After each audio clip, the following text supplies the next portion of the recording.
Bom dia, boa tarde, boa noite. Indiferente do horário que você estiver ouvindo, seja muito bem-vindo. Ou assistindo, né? Porque agora a gente está em vídeo, gente. Que coisa louca.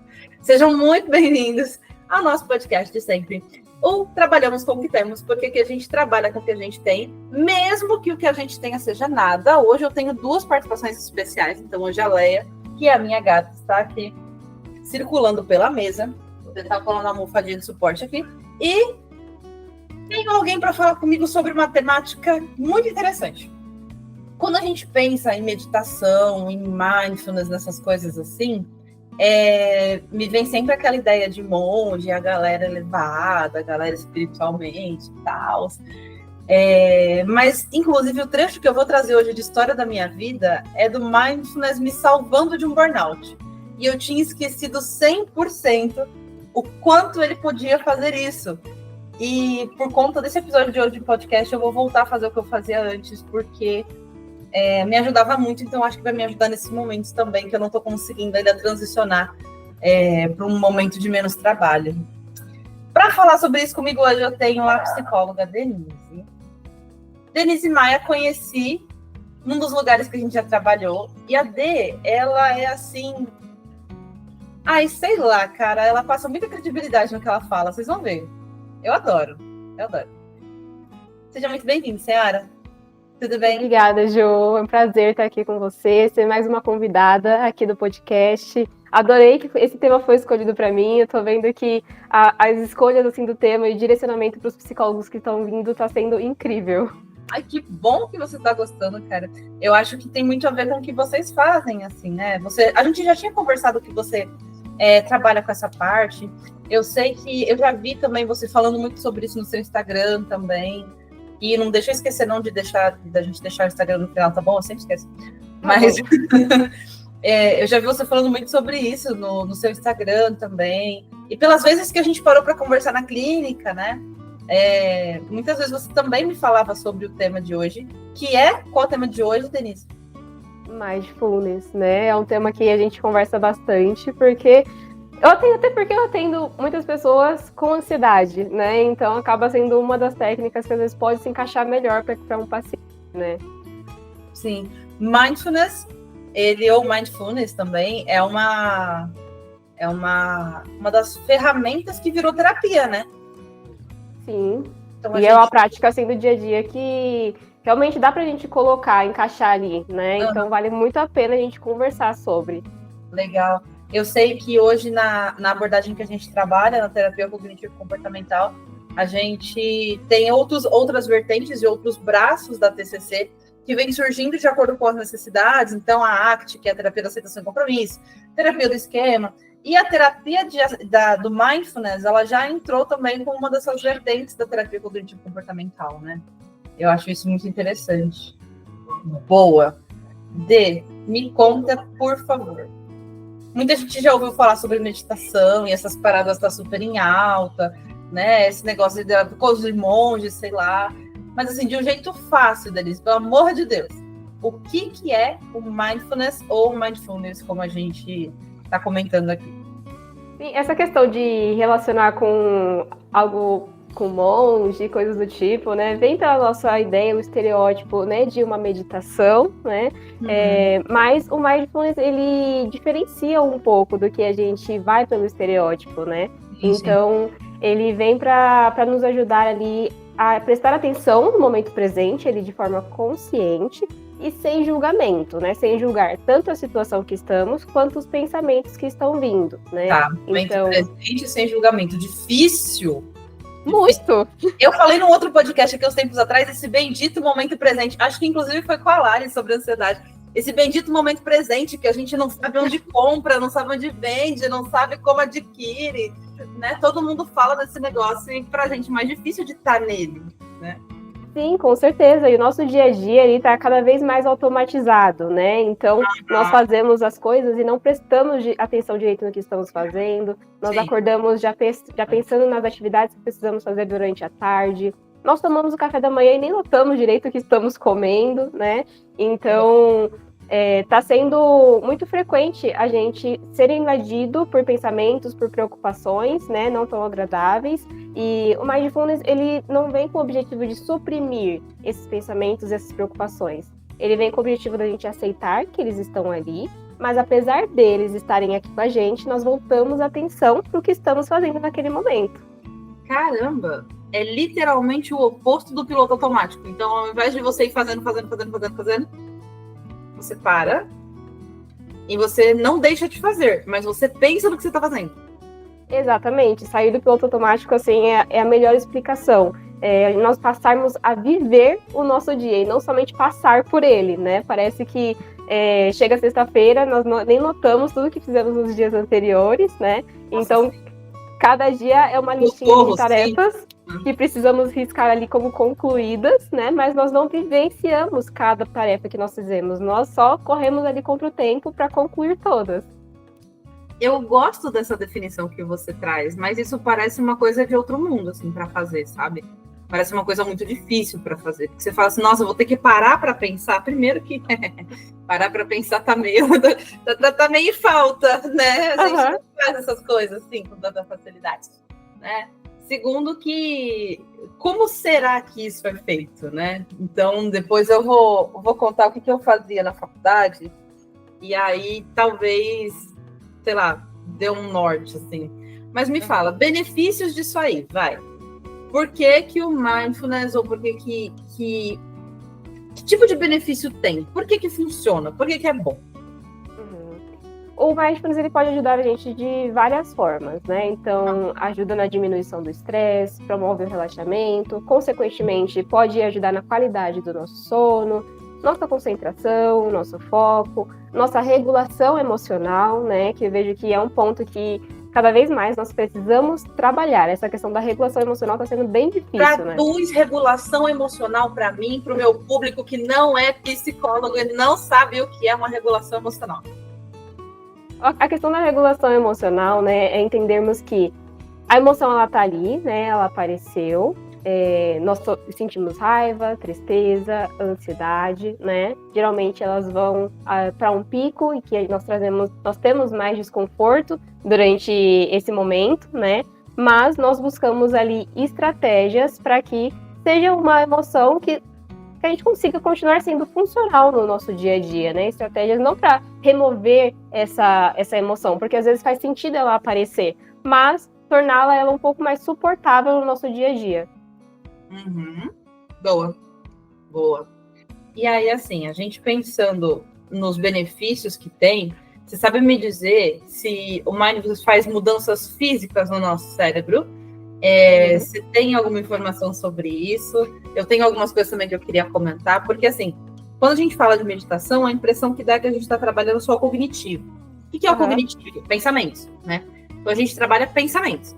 Mas será que fisicamente acontece alguma coisa?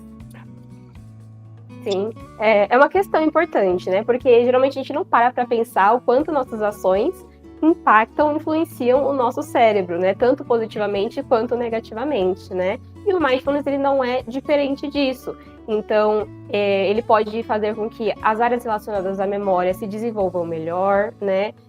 Tem um impacto positivo ali na amígdala, que eu lembro que já até conversaram sobre a amígdala num outro podcast, né? Então, de ansiedade, a gente já falou que a amígdala exato. Então, diminui a nossa reatividade ao estresse, também ajuda na questão do equilíbrio emocional, né? Então, apesar de parecer algo simples, tem uma influência direta ali com a nossa qualidade de vida, né? E você, como neuropsicóloga, entende super bem como isso funciona. Eu tava lendo alguns estudos sobre isso e eu descobri que o mindfulness, ele inclusive aumenta a espessura do córtex pré-frontal. E que isso quer dizer, né? O córtex pré-frontal, que é o exemplo que eu até dei no outro podcast aqui. Se você pegar o polegar e o indicador e fizer uma tiarinha em cima da sua cabeça e você passar ali para frente, essa é a parte do córtex pré-frontal. É a testa até o meio da cabeça. A parte do córtex pré-frontal é a responsável pela nossa tomada de decisão, pela nossa capacidade de planejamento.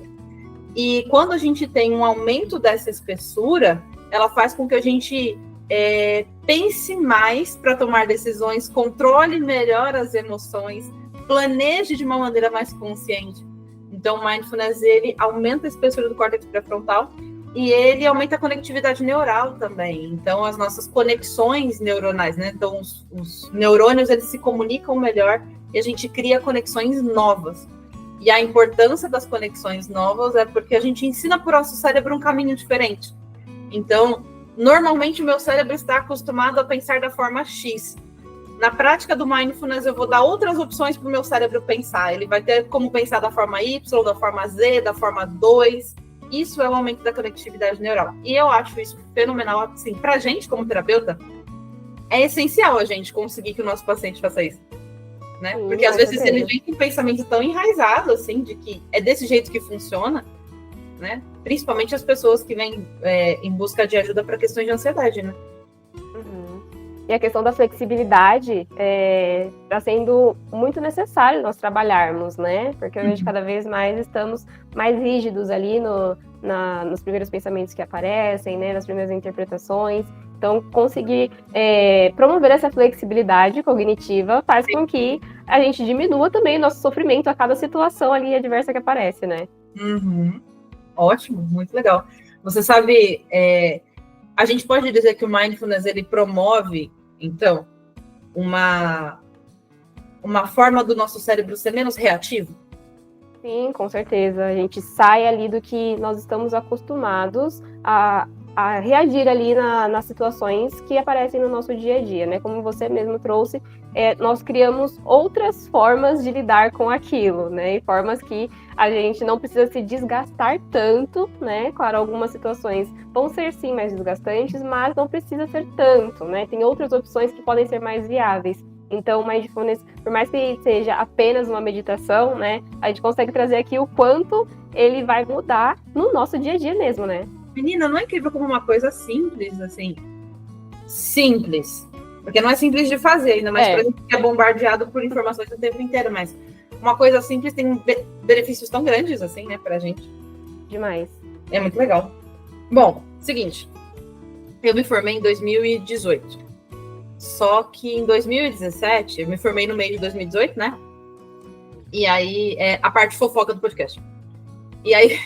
Eu me formei no começo de 2018. Então, eu me formei mesmo em agosto. Eu tive um semestre em 2018. Só que na nossa faculdade, quando a gente entra no meio do ano, a gente termina um semestre antes. Então, no final de 2017, eu estava fazendo TCC e estágio ao mesmo tempo. Em outros podcasts, eu já avisei, já expliquei aqui que eu tenho transtorno bipolar. O que isso quer dizer? Que às vezes eu entro em picos de mania e de hipomania, né? O que é uma hipomania? Hipomania é quando eu realmente acredito que eu vou dar conta de tudo que eu me enfiar para fazer. O problema é que eu faço isso de uma maneira descompensada. E quando é de uma maneira descompensada, eu acabo trazendo muito sofrimento para mim mesmo. No final de 2017, eu entrei num pico de hipomania ali, mais ou menos no meio de 2017, no começo de 2017, e no final eu estava dando 40 aulas semanais, porque, para quem não sabe, eu também sou professora. Então, eu estava dando 40 aulas por semana, fazendo o TCC, fazendo os relatórios de estágio, fazendo a pós-graduação no Instituto de Psiquiatria da USP e fazendo as matérias que eu tinha passado no mestrado na Federal de São Paulo. Que loucura. Então, em 2017, a gente estava fazendo tudo isso ao mesmo tempo. De todas essas coisas, eu não me orgulho de ter dado conta de 4 de 5 coisas. Né? Então, assim, o mestrado eu não consegui dar conta, tanto que eu não terminei o mestrado. Né? Não me arrependo de não ter terminado. Eu acho que eu me arrependo de não ter prestado atenção e sabido que eu tinha aceitado, que eu tinha tentado por um pico de hipomania. Porque se eu soubesse que era por isso, eu jamais teria tomado esse tipo de decisão para enfiar tudo de uma vez. Mas as outras coisas eu dei conta, eu consegui. Só que como que eu consegui? Eu lembro que eu saía da escola que eu dava aula 6 horas. E eu tinha que estar na faculdade às 7. Então eu tinha 1 hora de percurso. Né? E o meu grupo do TCC estava me enlouquecendo. Do trabalho de conclusão de curso. Estava me enlouquecendo. E eu lembro que no caminho da nossa faculdade, saindo do metrô Carrão e indo andando pela ali no sentido Celso Garcia, para o Unip, que é onde a gente estudou, tem um lugar que eu não sei o que é. Dizem as pessoas que é um convento, mas eu não sei o que é aquele lugar. E eu não sei o que é, eu nunca parei para perguntar. Você também passou 5 anos do lado daquele lugar, por favor, depois Sim. descobrir, a gente informa, porque eu não sei o que é. Dizem as pessoas que é um convento. Mas ele tem uma parede, que a parede ela tem uma textura diferenciada. Então eu lembro que eu saía da escola enlouquecida, porque eu dava aula de técnica de produção de texto, enfim, para alunos do Fundamental 2, então eu ficava enlouquecida. Eu saía de lá, aí eu pegava um ônibus, descia na Celso Garcia e ia andando para a faculdade. E quando chegava naquela parede, eu fazia o caminho passando a mão na parede e sentindo a textura. Adorei. E eu ia descrevendo a textura para mim mesma. Então eu ia do caminho passando a mão na parede falando, nossa, essa daqui é mais alta, essa daqui é mais baixa, nossa, essa daqui é mais tortinha, essa daqui é isso, essa daqui é aquilo. A impressão que eu tinha é que aquilo me descomprimia de um jeito que eu conseguia chegar na faculdade sem querer matar ninguém do pessoal do meu grupo do TCC, que era composto por mim, por mais 7 pessoas. Eu não conseguia fazer com que a galera fizesse as coisas que precisavam ser feitas. Quando eu ia embora à noite, eu já estava enlouquecida de novo, alguma coisa assim do tipo. Eu tinha o ritual do chá gelado. Então eu chegava no metrô Carrão, eu comprava um chá gelado de garrafinha, eu sentava no chão do metrô, que normalmente eu ia esperar um amigo para poder ir embora comigo, alguma coisa assim. Eu sentava no chão do metrô e eu começava a descrever a garrafa de chá gelado, literalmente. A tampinha é laranja, ela tem umas marquinhas assim. Quando ela gira para a direita, ela faz o barulho X. Quando ela gira para a esquerda, ela faz o barulho. Olha o contorno da garrafa. E o que tem no rótulo? No rótulo tá escrito isso. O gosto do chá, às vezes era de pêssego, às vezes era de limão. E aí eu ia sentindo o gosto do chá nesse processo. Isso fazia com que eu conseguia chegar em casa e dormir pro dia seguinte. O que você tem a me dizer sobre este relato, Denise? Eu achei incrível. Eu achei incrível porque você conseguiu ali colocar na prática exatamente o que eu ia trazer em relação a como a gente colocar isso no nosso dia a dia, né? Porque eu vejo que a questão da meditação, muitas pessoas falam, isso não é para mim, eu não consigo ficar parado, não consigo esvaziar a minha mente, né? Só que a diferença do Mindfulness é que você pode fazer em qualquer lugar, a qualquer momento, fazendo qualquer coisa, inclusive nada, né? A questão do ser mais fácil ou não, né, vai diferenciar para cada pessoa, mas o que eu vejo ali, que começar pelo Mindfulness, fazendo nada ali, só sentada, pensando, prestando atenção ali nas suas sensações corporais, parece ser o mais difícil ali para a maioria das pessoas, né? Sim. Então... Até porque a gente é hipervigilante o tempo inteiro, né? Sim. É a questão da reatividade do cérebro que a gente estava falando. A gente é treinado pelas redes sociais, pelas informações, pelas coisas à nossa volta para ser hipervigilante. Exato. E aí a gente pode colocar ali, a gente indo e voltando da faculdade, do trabalho, prestando atenção nos sons, nos cheiros ao nosso redor, né? Quando a gente senta para comer alguma coisa, até colocaram o nome de Mindful Eating. Agora, não sei se você já ouviu falar. Mas sim, a gente prestar atenção em cada etapa aí da nossa alimentação. Então, por exemplo, eu pego um bombom, então eu presto atenção na textura do bombom, no barulho que ele tá fazendo quando eu desembrulho, na textura dele, na cor, a sensação dele derretendo na minha boca. Então, a gente passa ali a experienciar todas as etapas daquela atividade que a gente está fazendo, né? E não só desembrulhar, colocar na boca, mastigar e engolir, a gente nem presta atenção ali, nem consegue sentir o gosto direito, né? Então, sim, dá pra gente encaixar uma prática que pode ser difícil com algo que é prazeroso pra gente estar no nosso dia a dia, né? E não necessariamente parar um tempo só para praticar Mindfulness, né? Porque às vezes o nosso dia a dia é tão corrido, você acha que a gente vai parar um tempo ali para ficar sentadinha e prestando atenção no que está acontecendo dentro da gente? Então, acho que ajuda bastante. Mas você acha que... Bom, você acha que ajuda bastante, obviamente. Mas vai trazer os benefícios, mesmo sendo pouco tempo, assim? Ou sei lá, você acha que eu tive algum benefício, por exemplo, fazendo isso por 3 meses, que foi o último mês que eu tive de surto na faculdade, me trouxe algum tipo de benefício, esfregando a mão na parede no caminho da faculdade? Ô, Ju, só pelo fato de todos os integrantes do seu TCC ainda estar com vida, a gente entende que teve um grande benefício, né? Então, assim, eu adorei! Esses 3 meses já foram o suficiente para não acontecer o pior, né? Então, a gente não precisa gastar 1 hora, a gente não precisa viver fazendo mindfulness, né? 24 horas prestando atenção em tudo que eu estou fazendo. Uns minutinhos do nosso dia, né? A cada dia ali já faz muita diferença, né? Então, não é algo que precisamos demandar tanto tempo no nosso dia a dia. Alguns dias ali, pequena parte do nosso momento ali, já consegue promover uma diferença ali na nossa qualidade de vida. Isso aí é psicóloga mesmo, gente, porque ela me fez pensar que, claro que teve resultado, você não matou ninguém. Então. Isso aí é psicóloga de verdade, isso aí, cara. Isso aí é. Isso aí é contratem a Denise. Aqui a gente tira pelo em ovo. A gente vai achando coisa ali que deu certo. Muito bom, muito bom. Tá. Para quem acha muito difícil, para quem olha e fala assim, eu não vou prestar atenção no diabo do bombom porque eu não tenho tempo nem para isso. Você acha que você tem alguma dica para quem tem uma mente muito inquieta, alguma coisa que seja bem prática, assim, para a gente fazer no nosso dia a dia, ou alguma coisa que seja bem interessante, assim, que você possa ensinar um passo a passo para a gente?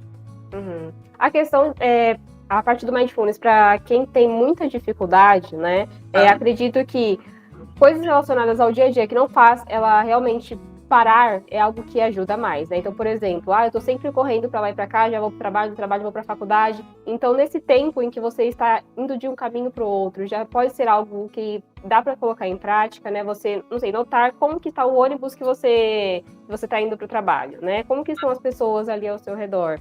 E para essas pessoas também enfatizo muito o cuidado com o próprio julgamento. O julgamento de não conseguir se concentrar, o julgamento de não ser capaz, né?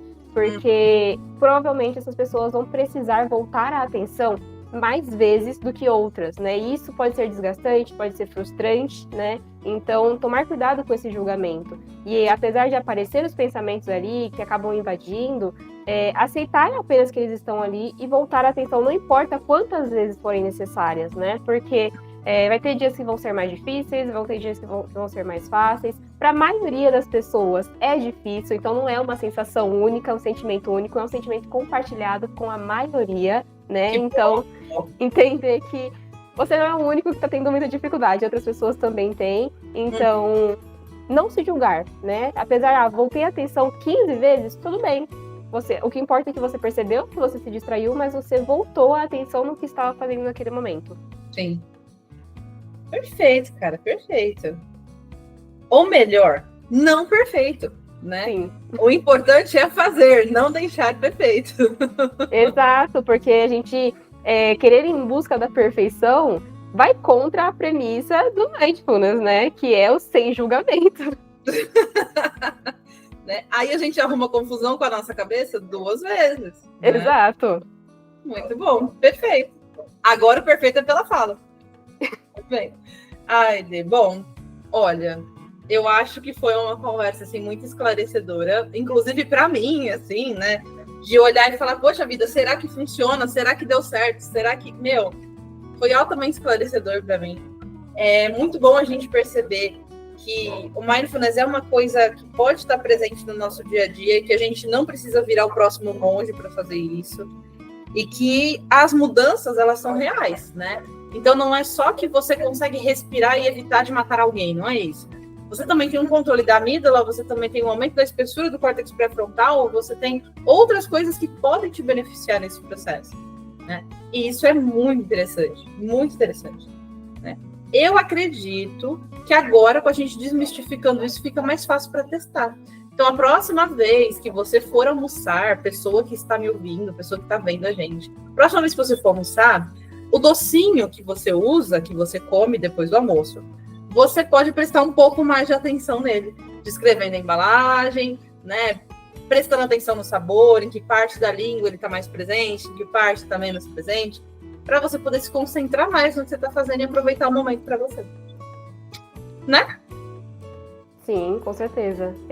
Ainda mais que a gente pode colocar com uma coisa prazerosa, né? Às vezes acaba sendo mais fácil nós colocarmos junto com alguma coisa que faz a gente se sentir bem, né? É isso aí. Aí ajuda bastante. Perfeito. Adorei.